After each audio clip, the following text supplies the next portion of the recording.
What's good, everybody? It's your boy, O'Shea Duke Jackson, back at it again with another episode of The Celebrity Junk.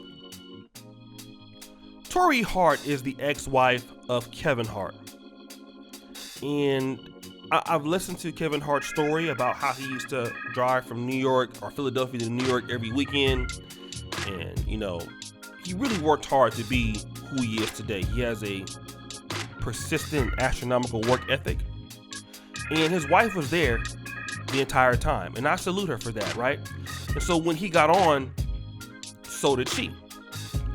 Unfortunately, in 2009, Kevin Hart had some problems with cheating, and I can understand that. Kevin Hart, being a shorter black man, and then obviously you're blowing up, and there's a lot of opportunities that you didn't have, and he's a kid in the candy store, so it appears that he took some of this candy, and it got so bad that the ex-wife filed for divorce, and it was very public. For those who remember, it was sort of messy, but he's now married to Eniko Hart, who is, in my opinion, is more attractive than his current wife, okay, and younger. And Kevin Hart's ex-wife, Torrei Hart, wanted to leave him to become more happy. But as you can see in this interview with The Real, she talks about that how she went to Kevin Hart for help, right? Kevin, hooked her up with, I believe, Iyanla Vanzant and all of that. And it was Kevin that helped her to where she is now, although they've been divorced. And here's the bitter pill of the red pill. Here's the bitter pill for a lot of ladies in these divorces. Kevin has went on and married a woman that's more attractive, that possibly treats him better, because we only know her side of the story. He's cheating and that's it. We don't know why. Okay? We don't know if she stopped having sex. We don't know if she started having an attitude. We don't know if she changed, because he's still with the lady he's cheating on her with. Okay? But what a lot of ladies do and figure out, and I know men cheat in relationships, and I know men can be very cruel to their wives. But one thing that's for sure, when these women decide to leave their relationships, they end up needing the guy first more than he needs them. Right? And I've also heard Coach Greg Adams say it on Twitter. Usually your ex needs you before you need them. Right? I believe I gave him a shout out for saying that like last year. But it's so true. It's so very true. Why? She thought that when she left, there were going to be a lot of opportunities out there. This is why she kept his last name.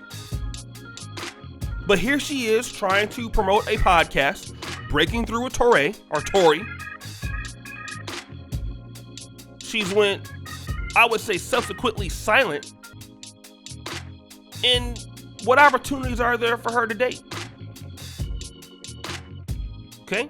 She was taking pictures about how much she loves Chet Hanks. I think that was short-lived. The reality is that, when you get with a guy like Kevin Hart and it doesn't work out, you file for divorce.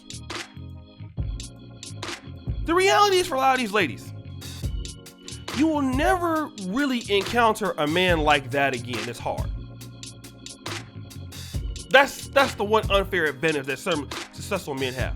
And you see it play out day by day by day. You look at people like Amber Rose. Look at where Amber Rose is. She had Kanye, all right? Then Wiz Khalifa, then 21 Savage, then Alexander, whatever his name is, Edwards or whatever. I mean, like, the opportunities are going down, down, down, down, down. And then in the relationship, when you divorce the guy, it was all his fault. But then as you start to look at your life, as you get older and you age, as both people age, the clarity is that you still need his help. Even after you've been divorced from the guy from 10 years, you still want to be attached to the guy. Just like Shaquille O'Neal's ex-wife, Shawnee O'Neal. She eventually changed her name, but this is what it was, right? Needing to still attach herself to the guy. The guy moves on. He's doing great. He ain't thinking about you for the most part. Don't need you. You're still watching his life play out. And that just kind of leads me to believe, for some of these celebrities and guys that are entertainers, what is it that they're receiving from these particular marriages? I'm even the one that he's in right now.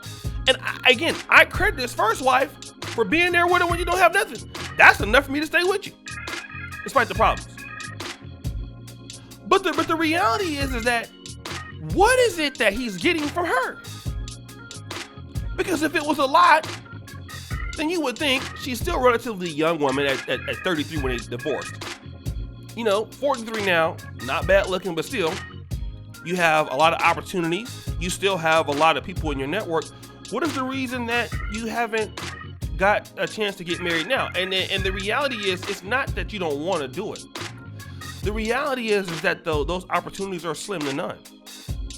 And just like she did, she got outbeat for her job by a younger, more attractive woman. I think that's what happens a lot of times. A lot of times people in businesses, and his wife to me is not a bad looking woman at all. She's a good black woman for sticking with the brother when he didn't have nothing. But I think what happens is people get comfortable in relationships. I think this is what happens, especially in the black community. A lot of us, even on YouTube, and I have this issue. We start making money on the social media things. We don't upgrade our stuff. We do the very minimum to get money. Same thing with a lot of black businesses, black restaurants. They do the very minimum. They don't upgrade the businesses at any point. They just keep it as dusty as possible. A lot of people do that in relationships. Oh, I got him now. I can let myself go. I ain't gotta fuck him no more or whatever. Then here's the person that wants to see what you got, and they're saying, you know what? I'm gonna compete for that man. I know you married to her. I know you got kids. Your wife is giving you problems. Hey, I know what she got, and I'm gonna make sure I get it, and I'm gonna keep it. I value that. And when women get into and a lot of sisters, they can get the job. And I'm talking from a Kevin Hart's perspective. But are they gonna do what it takes to keep it? Because again, it's always one-sided. I know for a fact a man like Kevin Hart don't want to lose his family. You don't want to lose your wife who loved you when you didn't have shit. That's something that's important for a black man. Just to get with somebody who look real good, but you don't really know her like that. That don't make a lot of sense. I'm gonna stick with the chick that I know that's been with me and got my back when I didn't have shit. But if she starts slacking, you ain't listening to me when I'm telling you something, you're not compromising, and a lot of black men go through relationships like that. The wife ain't compromising. The wife thinks that, oh, you got, I got your kids and all that stuff. And then if you go out there and God forbid you cheat, and I'm not condoning cheating at all, but God forbid you do that, oh, it's over. So the guy was supposed to just deal with what you had to deal with all the time and just, pull it your way. You won't double down. Okay, so you file for divorce. He goes on with somebody that look much better than you and doing better than you, and then you still need him. You need his help still. 10 years later, you still need his help. Oh, hell no. And you still single. Like, I don't get it. In Black America, we got to really appreciate, I think, for those people who want to get married, our spouses and stuff. Like, there's a post that Michelle Inner Beauty put up on Facebook. And she said something that is very profound. And the Facebook post reads like this: no other woman, in so many words, should be able to treat your man better than you do. How many married women can say that? How many? There's so many brothers that go home and be afraid to go home because their wife don't treat him nice. Wife don't really give him any kind of compassion. So when these guys seek it out from somewhere else, then you be mad. But that's supposed to be your husband, right? And I know that black men go through this and don't talk about it, but when they go to the Real or all those other places, they talk about it. It's bullshit. So guys, what do you think? It's your boy, O'Shea Duke Jackson, back at it again with another episode of The Celebrity Junk. I really appreciate you for all that you do. Subscribe with the bell. Check out the first content out. And as you know, the buffoonery remains at an all-time high. I'm out.